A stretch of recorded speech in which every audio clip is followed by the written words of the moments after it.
we had a team meeting yesterday. We talked a little bit about it yesterday. And, I try not to, really put labels on things or talk too much about those types of goals, because especially the last 3 weeks, the women's team had been talking about NCAAs and their goals every single day. So I didn't really need to add to that.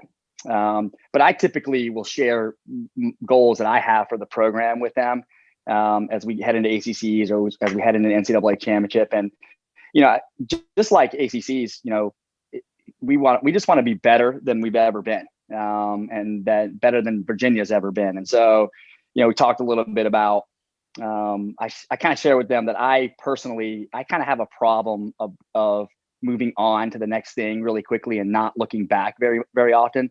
But that when we do look back, we just look back to see how far we've come. And, the best UVA's ever finished in NCAAs is fifth. We've never won a relay at NCAAs. We look back 2 years ago. Obviously, we didn't have NCAAs last year, so last time we were there was 2 years ago. I think our top finish in a relay was 8th place. We talked about how many A finalists we had, how many B finalists we had, how many points we scored, and 2 years ago how many points we scored, and so we just talked about, again, just trying to outdo what we did 2 years ago, and just being overall better as a team. And if that wins us a national title, it wins us a national title. If it doesn't, it doesn't. But I gotta say, I believe we'll be better than a top 5 finish, which is where which is again the best that Virginia's ever done. So we talked a little bit. We scored 188 points 2 years ago, so we talked about trying to double that. We talked about how quickly can we get to that 188 points this year relative to how we did it 2 years ago. So, we really try to keep the focus on ourselves more than anything and not really worry about what any other teams are doing. And, and I don't think that the women really dwell too much on those goals. Really it gives me some talking points at the end of every session. Say, hey, we've talked about this. This is where we are relative to this goal. You're doing great. Keep it up. Let's get ready for the next session. It's unfortunate that the NCAA forces you to, pick your events that far in advance, because at ACCs, we enter her and some others in 7 or 8 events. And at time, you have a plan going in and you kind of know what you're going to swim, but you could change it if you needed to. Whereas NCAAs, you can't, you're stuck with what you pick 2 weeks before the meet. But with Kate, really at the bottom line was I just asked her, what you want to swim? Like, what do you want to swim? What most excites you? What are you most motivated to swim? Because she's, after her 200 breast back in January, when she went that 203, she's kind of like, okay, I'm satisfied with that.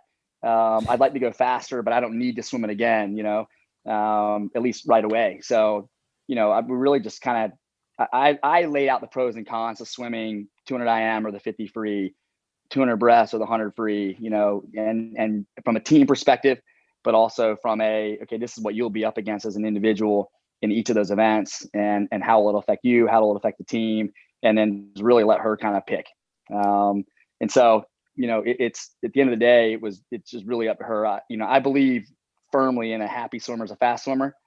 And if somebody's going to be more excited to swim one event over the other, swim the event you're excited to swim, especially when at the end of the day, odds are her, what place she gets might vary 1 or 2 spots. I think Kate is so versatile and such a great swimmer that she could be top 3 in 7 or 8 different events probably. So, what's the difference between second and third, or first and second, or first and third from an overall point perspective? There's not much of a difference. So pick what you're excited to swim. And those are probably going to be the events that she's going to do the best in. So that was really the ultimate, decision factor for her. The second 2 days, what she could swim. She could have swum any one of probably 3 or 4 events on the middle day, and 2 or 3 events on the last day. So it really just very similar. Hey, what do you want to do? The 200 breast came rolling off her tongue really quickly. She swam a 2 back at ACCs, but she pretty right up front was like, I want to go to 200 breast. And so we're fine with that. And then the middle day, I think she was up in the air, and I don't think she even thought about the 200 free, to be honest with you. We as coaches, Blair Bachman coaches her directly. But the three of us kind of had some conversations about, hey, your 200 free and the 800 free relay was really good. All your freestyle splits on the relays were really good. You closed really well on your 200 IM. Your freestyle has been looking phenomenal. Why don't you think about the 200 free? And, I think she could have done 100 back or could have done 100 breast. But I think that, again, the 200 free was probably an event that just excites her a little bit. It's an event she hasn't done tapered in a long time. So, I think it's more of a, I think she could probably place just as high in the 2 free, 100 breast, 100 back, whatever she chooses. But I think the excitement level to do the 200 free, which is something a little bit newer for her, at least tapered and short course is newer for her. She just kind of get excited to swim it. And again, I think the more excited, you are to swim an event compared to another event, they're going to do better. We talked a lot about that, especially last week when Thursday rolled around, because Thursday was the anniversary. It all got shut down that Thursday last year. And so, when we got to practice that Thursday afternoon, and again, I had said earlier, that our goal all year long has just been to make it to the competition. Some of that's in our control, some of that's out of our control. Last year, the meet getting canceled was out of our control, but we kind of joked about it last Thursday afternoon at practice, saying, hey, we've made it farther than we did last year. And then on Friday, it was like, hey, we're one day closer than we made it last year. So we kind of turned it into just, at this point, rather than rubbing salt into an open wound, it's definitely closed, and just kind of joking about it for the most part at this point. So, but yeah, I mean, I think that it being canceled last year has definitely motivated them this entire year. It's motivated them to, be disciplined and committed to COVID protocols and mask wearing and social distancing and everything that goes along with that, to make sure that they stay healthy through the competition. But it's also motivated them to train hard, work hard, be good teammates, knowing that,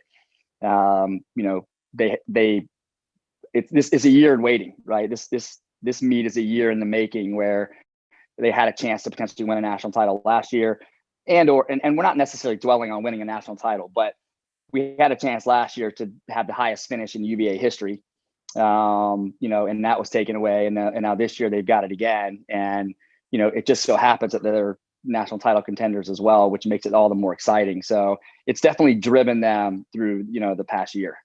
We really just talk about trying to have fun and staying loose and not forcing things. I explained it yesterday. I explained it to them, at ACCs, the very first event was a 200 medley relay. And a year ago, our girls they had a big goal of trying to break the NCAA record a year ago in that relay. And they got to ACCs. They won the event, but they didn't swim a time nearly as fast as they wanted to. And they forced it. They almost tried too hard. And before the relay this year at ACCs, the 4 girls in the relay were warming up, and I leaned down, I talked to them a little bit, and I was like, you guys, you need to relax, just have fun, just let it happen. Records like that, great things, they occur when you just let it happen and you don't force it, and you just have fun and you stay relaxed. And they were all like, yeah, okay, what the heck, we'll just let it rip. And they were pretty relaxed, and I don't think they were expecting to break that record. I don't think they were really gunning to break that record. They were like, let's just win this race and get the meet started off really well. And I basically kind of told them the same thing. I shared that story with the rest of the team because those 4 girls heard it, but I shared it with the rest of the team yesterday. You can't force it. You just got to go and let your training take over. Don't worry about what's going on around you, and just do your thing. As bad as you want to win an individual race, as bad as you want to win a relay, as bad as you want to win this thing overall, you can't force it. You just got to let it happen.